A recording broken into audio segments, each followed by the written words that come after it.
왜 자식이 온다는데 반갑기보다 긴장이 먼저 올까요? 보고 싶은 사람인데 어쩐지 마음이 무겁습니다. 문자를 받자마자 반가운 것보다 냉장고부터 떠오릅니다.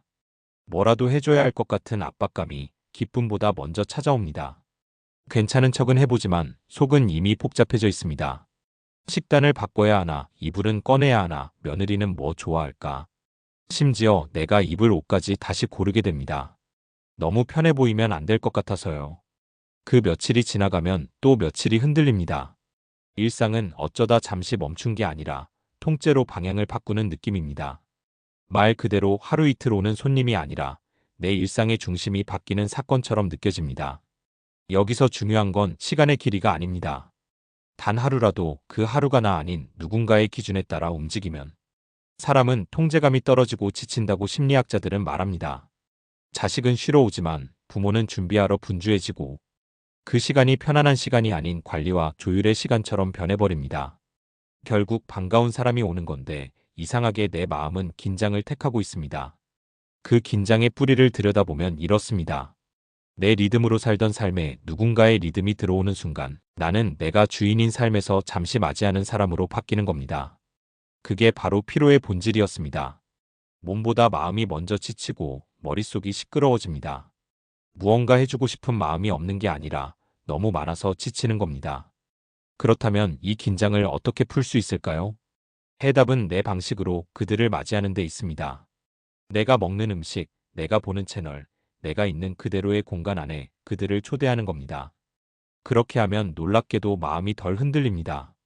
손님처럼 맞이하지 않고 내 삶의 일부처럼 받아들이면 자식과의 시간도 나 자신의 평온도 지킬 수 있습니다.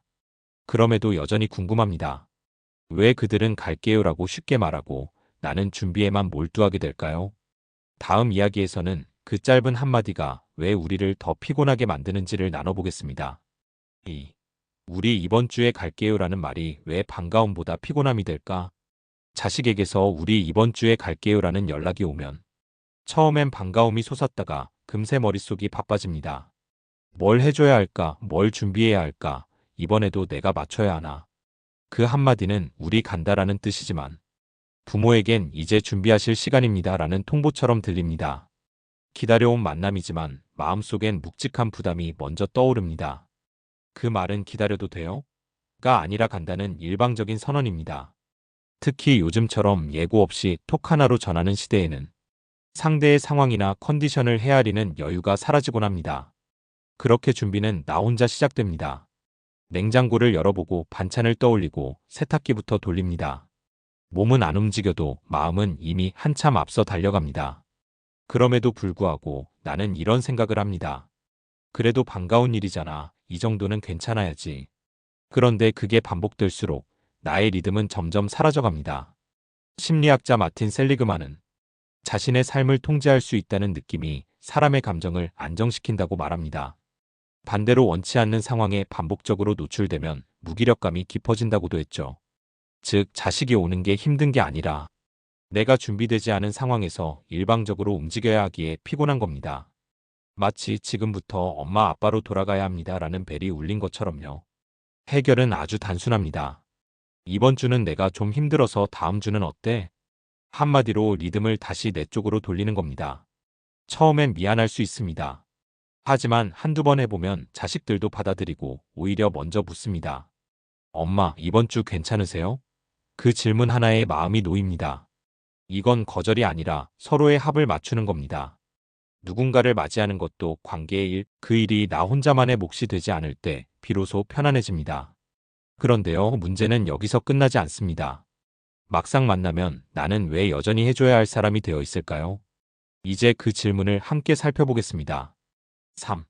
가치 있는 시간인데 왜 나는 일하는 사람이 된 기분일까? 한 지붕 아래 모여 앉아도 나는 함께 있는 사람이 아니라 무언가를 해줘야 하는 사람처럼 느껴집니다. 엄마, 이거 좀 도와주세요. 아빠, 저거 좀 고쳐주실래요? 물론 다정한 말입니다. 한 번쯤은 괜찮습니다. 그리고 마음도 진심입니다. 도와주고 싶은 마음, 자식이니까 늘 있죠. 하지만 이상하게도 자식이 오는 순간부터 마음이 바빠집니다. 손이 먼저 가지 않아도 마음이 이미 일할 준비를 하고 있죠. 같이 밥을 먹어도 나는 식탁을 정리하고, 같이 앉아 있어도 손주 옷을 젖고 뭘 더해줄까 생각하게 됩니다. 같이 있는 듯하지만 나는 이미 역할 속에 있습니다. 이럴 때 관계는 존재보다 기능으로 바뀌곤 합니다. 밥을 차려주는 사람, 아이를 돌보는 사람, 그리고 그 안에서 나는 점점 흐려집니다. 심리학자 에릭 버는 가장 건강한 인간관계는 성인 대 성인으로 마주설 때 안정된다고 말했습니다. 그러나 현실은 여전히 엄마니까, 아빠니까라는 기대가 지배하곤 하죠. 그래서 우리는 늘 도와줘야 하고 늘 괜찮아야 합니다. 그 구조가 반복되면 같이 있어도 쉴 수 없습니다. 그리고 그 지점에서 관계는 서서히 지치기 시작합니다. 해결책은 아주 소박한 말 한마디에서 시작됩니다. 오늘은 그냥 같이 밥 먹고 쉬고 싶다. 이건 부탁을 거절하는 말이 아니라 함께하는 방식의 제안입니다. 그 말을 꺼내면 처음엔 어색할 수 있습니다. 하지만 몇 번만 반복하면 자식들도 그 마음을 읽게 됩니다. 이젠 엄마도 아빠도 쉬고 싶으시구나 라고요. 그리고 그때부터 관계는 조금씩 바뀝니다. 내가 무엇을 해주지 않아도 그저 거기 있다는 것만으로도 자식들에게 든든한 존재가 됩니다. 그렇게 해주는 사람에서 함께 있는 사람이 되는 순간 부모와 자식의 거리는 줄어들고 내 마음도 다시 제자리로 돌아옵니다. 4. 내 집인데 왜 잠시 새 들어 사는 사람처럼 느껴질까요? 이상하죠. 분명 내 집인데 어느 순간 내가 머무는 공간이 아니라 누군가를 위해 정리된 곳처럼 느껴지는 순간이 있습니다. 자식들이 다녀간 후 그 낯선 느낌이 더 강하게 밀려옵니다. 식탁 위엔 포장 음식의 흔적이 남아있고 거실 소파엔 반쯤 개킨 담요가 무심히 놓여있고 TV는 아이들 채널로 멈춰 있습니다. 그 조용한 풍경이 더 낯섭니다. 문을 열고 들어오는 건 나인데 공기조차 내 것 같지 않게 느껴지는 그 묘한 감정. 어쩌다 이렇게 된 걸까요? 내가 늘 살고 있던 이 집에서조차 내가 눈치를 보고 있습니다. 사람은 자신이 통제할 수 있는 공간에 있을 때 비로소 편안함과 안정을 느낀다고 합니다. 그런데 내 집이 어느새 누군가의 임시 거처처럼 느껴질 때 마음도 흔들리기 시작합니다. 내가 늘 보던 드라마 대신 손주가 보는 만화가 먼저 켜지고 내가 좋아하는 반찬 대신 며느리가 좋아하는 음식이 식탁에 오르고 이불도 수건도 모두 누군가를 위한 준비로 바뀌어 버립니다.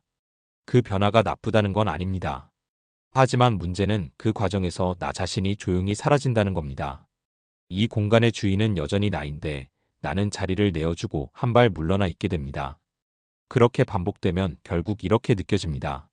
나는 이 집에 새 들어 사는 사람처럼 행동하고 있다. 내가 주인인데도 주인인 척하지 못하는 이상한 감정이 피로로 이어집니다. 이럴 땐 어떻게 해야 할까요? 답은 아주 작고 소박한 실천에서 시작됩니다. 다시 내가 중심이 되는 루틴을 회복하는 것, 그것만으로도 마음은 정리됩니다. 예를 들면 이렇습니다.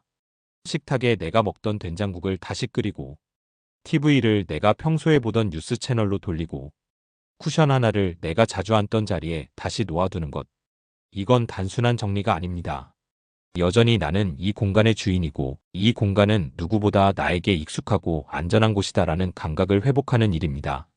심리학자들은 이를 환경의 주도권 회복이라 말합니다.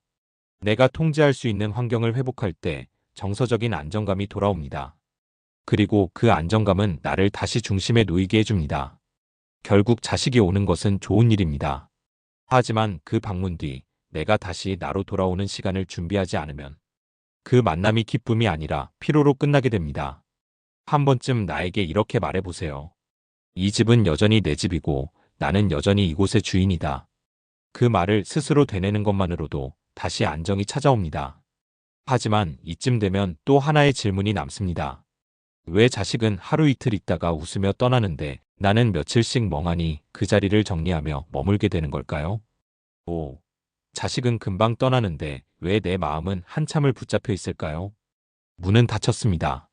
자식은 돌아갔고 손주들의 발소리는 조용해졌고 그제야 집안이 다시 나 혼자만의 공간으로 돌아옵니다.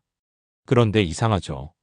몸은 한숨을 쉬며 소파에 주저앉지만 마음은 여전히 그들이 앉았던 자리에 머물러 있는 듯합니다. 정리는 그리 오래 걸리지 않습니다. 설거지는 30분이면 끝나고 이불도 금방 개면됩니다. 그런데 감정은 그렇지 않습니다. 한참을 머물러 있다가 서서히 빠져나갑니다. 왜일까요? 그들은 단지 다녀갔을 뿐인데 나는 그 만남을 준비했고 치렀고 정리하며 감정까지 흔들렸기 때문입니다. 그 흔들림은 하루 이틀이 아닙니다. 온다던 소식을 들은 날부터 이미 마음은 분주하게 움직였습니다. 장 봐야지, 반찬해야지, 이불 세탁해야지, 그 모든 과정이 나를 먼저 흔들었습니다. 그러다 만나고 또 짐을 챙겨 떠나는 뒷모습까지 보고 나면 이상하게 마음 한구석이 조용히 무너집니다. 심리학자 도널드 위니컷은 말했습니다. 사랑이 깊을수록 이별의 감정은 슬픔보다 공허에 가깝다. 그 공허가 바로 지금 당신 마음에 남은 감정입니다. 그럼에도 우리는 이렇게 말하곤 합니다. 이 나이에 이런 감정은 사치 아닐까? 괜히 예민한 거겠지. 하지만 아닙니다. 이건 감정의 과잉이 아니라 정성의 결과입니다. 자식을 진심으로 맞이했기 때문에 그만큼 마음도 크게 흔들린 것뿐입니다. 그 흔들림을 억지로 눌러 참을 필요는 없습니다. 해결의 실마리는 억누르지 않고 조용히 돌아오는 시간을 가지는 데 있습니다. 하루 정도는 아무도 없는 집에서 내가 좋아하는 국을 끓이고 드라마 한 편을 천천히 보며 내 자리로 돌아오는 시간을 선물하세요. 그건 회복의 시간이자 내 마음을 다시 나에게 돌려주는 소중한 의식입니다. 감정을 덮지 않고 흐르게 두는 것. 그게 진짜 강한 마음입니다. 서울가정심리센터 연구에 따르면 노년기 부모의 76%가 자녀 방문 후 정서의 흔들림을 경험한다고 밝혔습니다. 그리고 억누르지 않고 자연스럽게 흘려보낸 이들이 더 빠르게 회복했습니다. 그러니 눈물도 괜찮고 허전함도 괜찮습니다. 그건 당신이 누군가를 진심으로 품었기 때문에 생기는 자연스러운 여운입니다. 그 여운은 슬픔이 아니라 사랑의 잔향입니다. 자식은 떠났고 나는 여기에 남았습니다. 그 둘 사이의 간격을 채우는 방법은 오직 하나, 다시 나의 일상으로 천천히 돌아가는 겁니다. 그리고 마음속에 이렇게 말해주세요. 나는 충분히 잘 해냈고 지금은 나를 돌아볼 시간이다. 그 말 하나로 흔들렸던 감정은 서서히 다시 제자리를 찾을 겁니다.